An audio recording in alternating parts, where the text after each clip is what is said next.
E-santé, une médecine plus personnalisée, plus efficace, plus humaine, plus moderne, sans friction et qui privilégie la relation entre le patient et le professionnel de santé. Tout ceci grâce au numérique.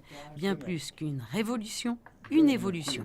Aujourd'hui, lorsqu'on interroge un petit peu, que ce soit les professionnels de santé, les patients, ainsi que les différentes institutions hospitalières, on se rend compte qu'il y a trois besoins plus ou moins qui émergent. Le premier, c'est de fluidifier le parcours patient, notamment pour les gens francophones, mais aussi pour les résidents. C'est dans ce cadre-là qu'on va lancer une plateforme de prise de rendez-vous en ligne pour les médecins de la principauté, et c'est ce qu'on espère faire en 2019.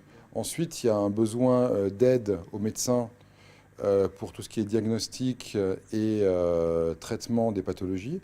Et c'est là où on espère développer de plus en plus des outils liés à l'intelligence artificielle qui permettent, avec un grand nombre de données, d'augmenter la probabilité de trouver effectivement le bon diagnostic et qui est en support des professions de santé pour le diagnostic comme pour le traitement. Pour les personnes âgées, on va être très souple, c'est-à-dire que nous allons leur proposer des outils modernes. Cela étant, si elles sont plus à l'aise en prenant leur téléphone pour appeler leur praticien habituel, évidemment, ça restera possible parce que pour nous, et c'est un élément important, la relation humaine doit continuer à primer, à s'exercer.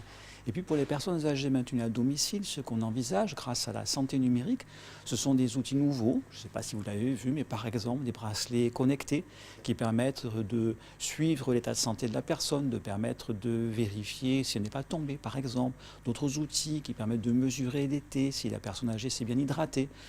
D'autres capteurs qui permettent, quand il fait chaud dans l'appartement, de baisser automatiquement les stores. Vous voyez, donc des éléments de cette nature qui vont aller vers plus de confort pour les personnes âgées, plus de sécurité aussi pour elles, et puis plus de sécurité, la famille sera rassérénée de savoir que leur aîné est bien entouré.